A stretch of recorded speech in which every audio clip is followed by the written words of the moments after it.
think this is probably working.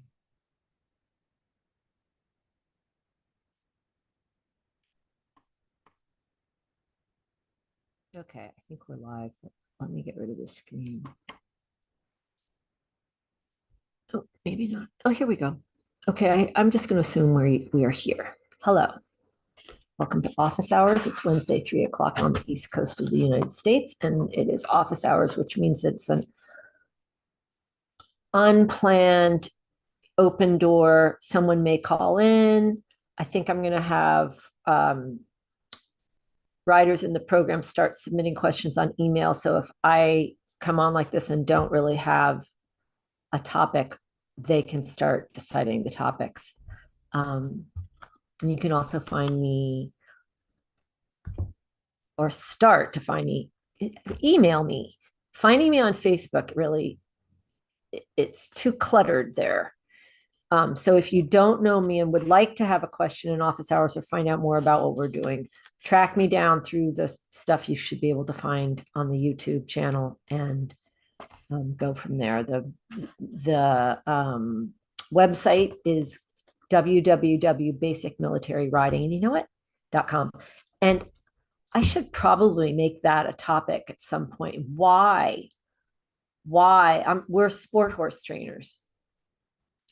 But why is this program called basicmilitaryriding.com? I'm not going to get into it now. Maybe that'll just make you curious. And what is Ride Verbatim? Why do I have a page called Ride Verbatim? Ride Verbatim, it was my solution to the mayhem and insanity of the horse world, especially the online horse world, because everybody is just training their own little ideas. And there are some people that are training decent ideas, but they're watered down. It's like they were passed down in the game telephone. And so they've become very vague. And Ride Verbatim, the policy and program Ride Verbatim, insists that riders and trainers study the masters from the primary schools, France, Germany, Austria, Fort Riley, Australia, if they're from Australia, etc.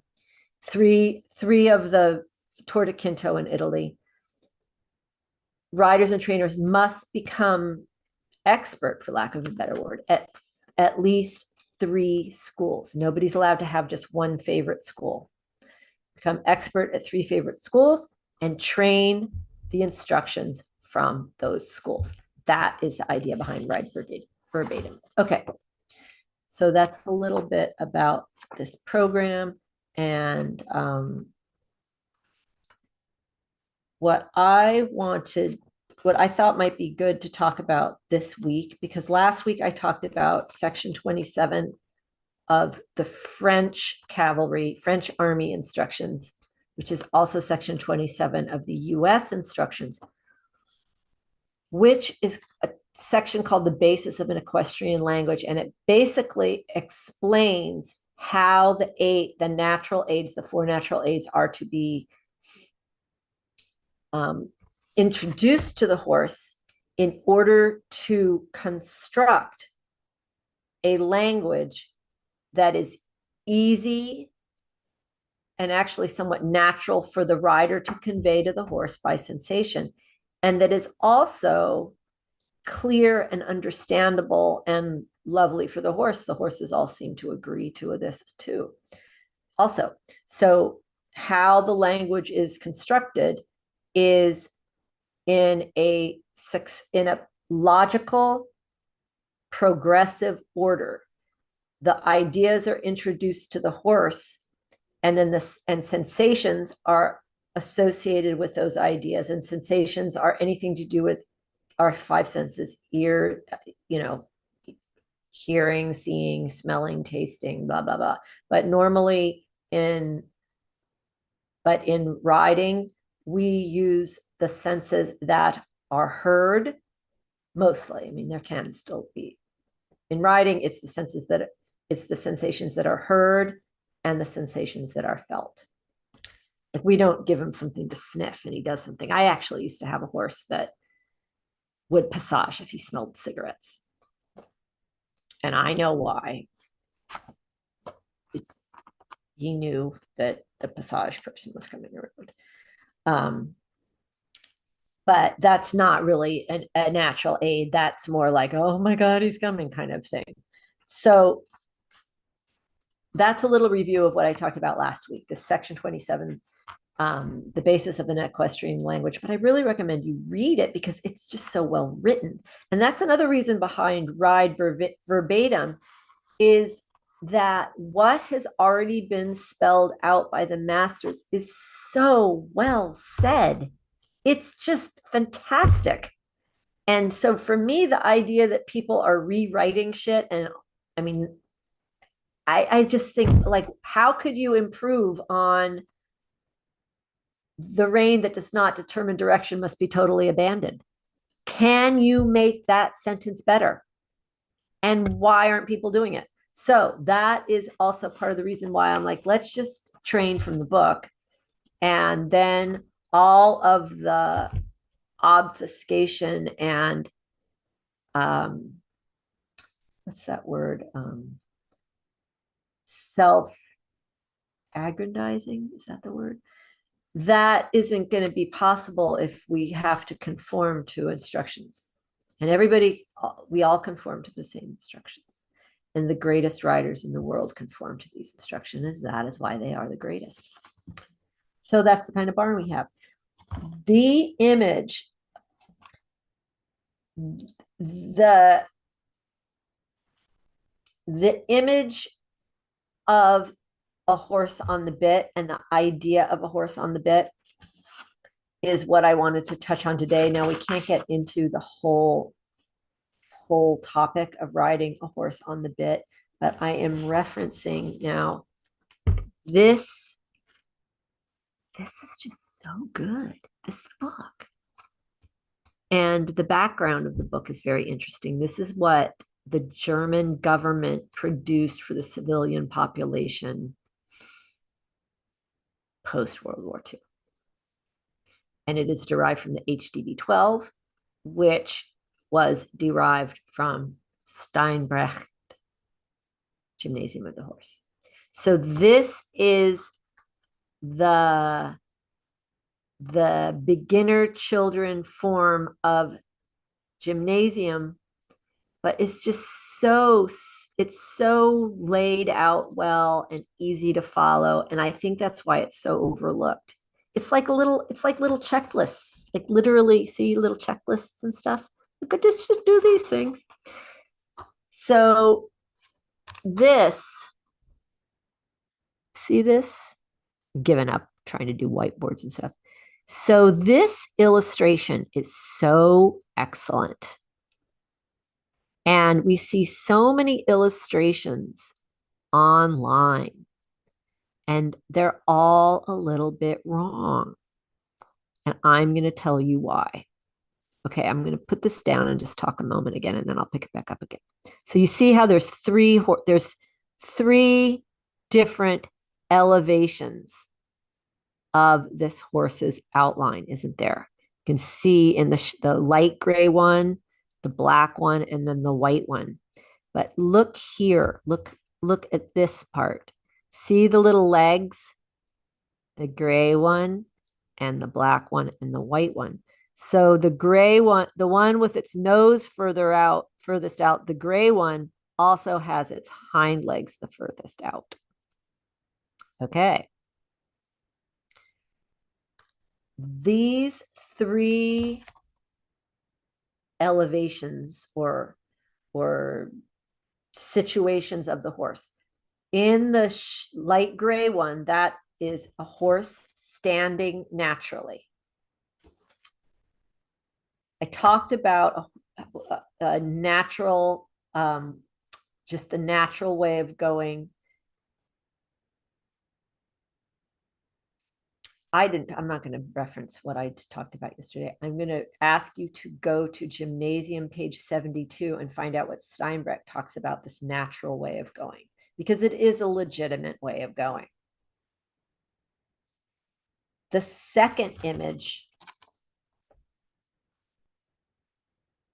the black horse, that is a horse on a contact. That is what most of the 29-year-old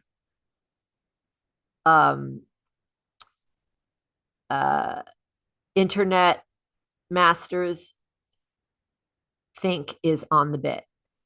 They think that they may have a situation with their horses working or sometimes getting into the position that we see the black horse. And they say that that is on the bit, but that is not on the bit. The white one is on the bit. So the black horse, Buck Brannaman is a good one. He often, maybe often, I don't know. He achieves what we see with the black one, but he calls it what is going on with the white one, but that is erroneous. The black horse, he is on a contact. So that is just a horse that's been going, and then he has been connected. The reins are flat spider webs. His propulsion is now being guided by contact. But that horse is not yet on the bit. For on the bit to actually be occurring, I'm going to just look at this note and read what I said about it earlier, because I said it well and I don't want to botch it restating it.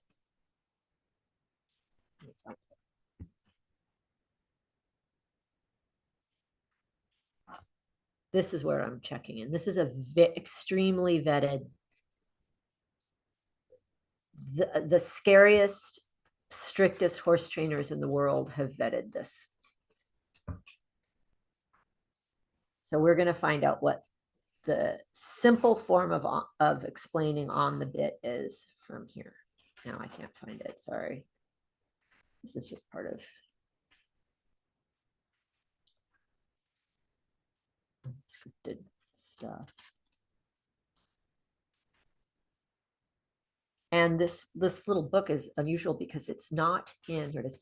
It's not in alphabetical order. And the reason why it's not is because teachers and trainers around the world realized that the untrained 29-year-old people and not, the not really finished, properly trained horsemen were picking up the manuals and looking up a term, like reading one chapter or finding the paragraph that talked about what they wanted to know. It would be like going to the riding book and opening it up at the section for flying changes or piaffe. And I know that they do that because I did that. But this little book was designed that it has to be read through. You can't just cherry pick, because all of the terminology affects our understanding of the subsequent terminology, which is not unlike the way animals also learn. I'm talking about the horses. Okay, on the bit, we can say that a horse is on the bit when his uninterrupted thrust or propulsion is collected. There's that word. It's a risky word. We'll get back to that another day. His uninterrupted thrust is collected via elastic contact. And we said that, the black horse in the diagram, and is governed by the horse's own weight engaged carrying hindquarters. So that means that the hindquarters are weight bearing.